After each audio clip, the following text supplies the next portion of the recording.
नमस्कार, बहुत बहुत स्वागत है आपका और आपके साथ मैं हूं आर.एस. अवस्थी।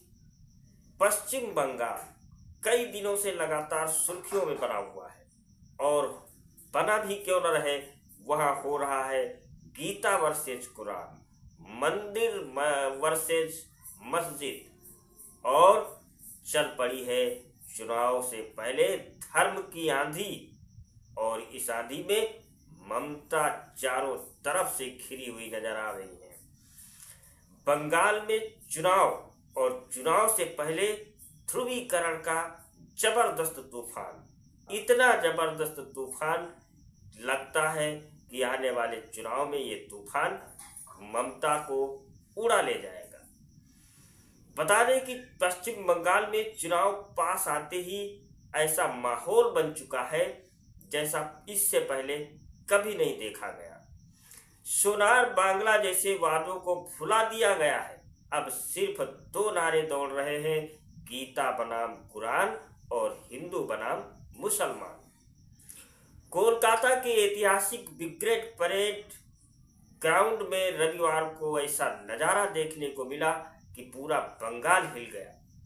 सनातन संस्कृति संसद के बैनर तले लाखों लोगों ने एक साथ श्रीमद् भगवद गीता का पाठ किया।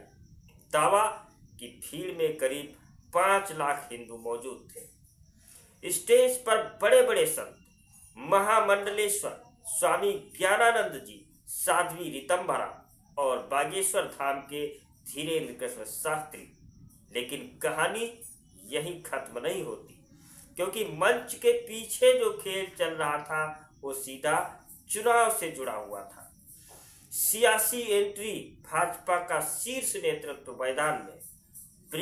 ब्रिगेड ग्राउंड की भीड़ के बीच नजर आए केंद्रीय मंत्री सुकांत मजूमदार, शुभेंदु अधिकारी और यहाँ तक कि राज्यपाल सीवी आनंद बोस।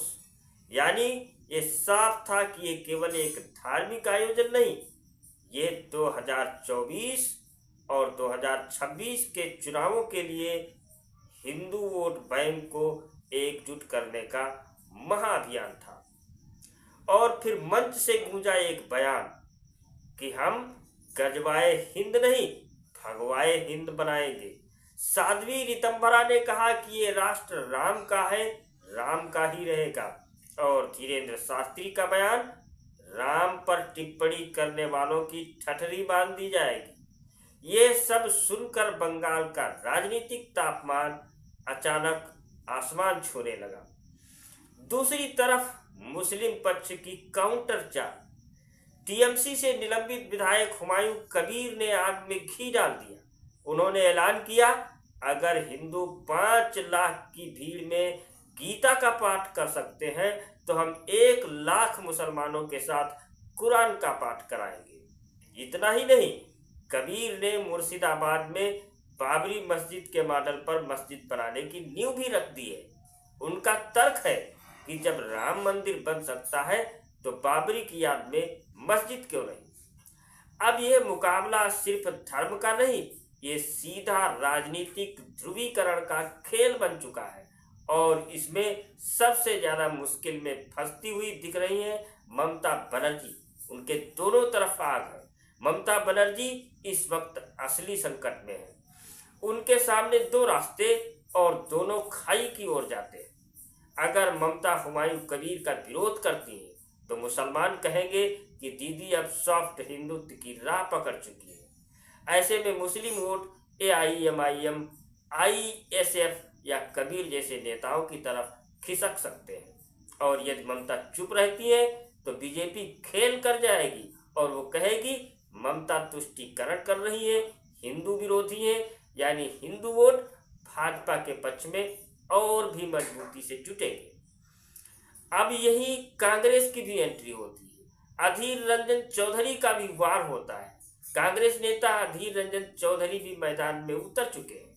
उनका सवाल है कि ममता चुप क्यों है। ये सवाल सिर्फ सवाल नहीं, ये उस मुस्लिम वोट बैंक पर निशाना है जिसे कांग्रेस वापस पाना चाहती है। दूसरी तरफ मंत्री जीतन राम मांझी का भी बयान आया। कहा, मस्जिद बनाना गलत नहीं, पर धार्मिक उन्माद फैलाना गलत है। बंगाल की राजनीति में यह बयान भी हलचल मचा गया। लेकिन इस सब बवाल के बीच बड़ा सवाल यह है कि आखिर फायदा किसको होगा। यही असली खेल शुरू होता है।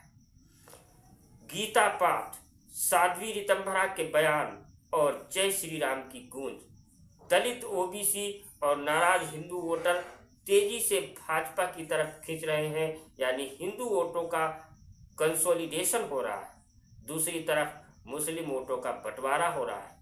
हुमायूं कबीर, AIMIM, ISF जैसी पार्टियां TMC के मुस्लिम वोट बैंक को अनेक हिस्सों में विभाजित कर सकती हैं। और सबसे बड़ा संकट है ममता बनर्जी की कुर्सी पर। अगर दोनों समुदाय अलग अलग दिशाओं में ध्रुवीकृत हो गए तो ममता का वो मजबूत वोट बैंक टूट सकता है, जिसने उन्हें 10 साल से सत्ता में बनाए रखा है और सिंहासन पर बिठाए रखा है। पश्चिम बंगाल अब सिर्फ चुनाव के मोड में नहीं है। यहाँ धर्म बनाम धर्म की राजनीति का सबसे तीखा मुकाबला शुरू हो चुका है। एक तरफ गीता का पाठ, दूसरी तरफ कुरान का पाठ, बीच में फंसा बंगाल का भविष्य और सबसे ज्यादा दबाव में है ममता बनर्जी। अब देखना यह है कि इस ध्रुवीकरण के तूफान में कौन पार लगेगा, कौन बह जाएगा और कौन डूब जाएगा।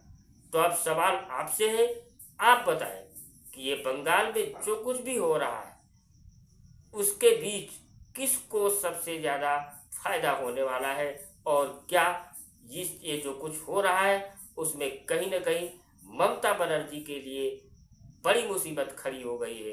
कमेंट में अपनी राय हमें जरूर बताएं। वीडियो अच्छा लगे तो लाइक करें, शेयर करें और चैनल को सब्सक्राइब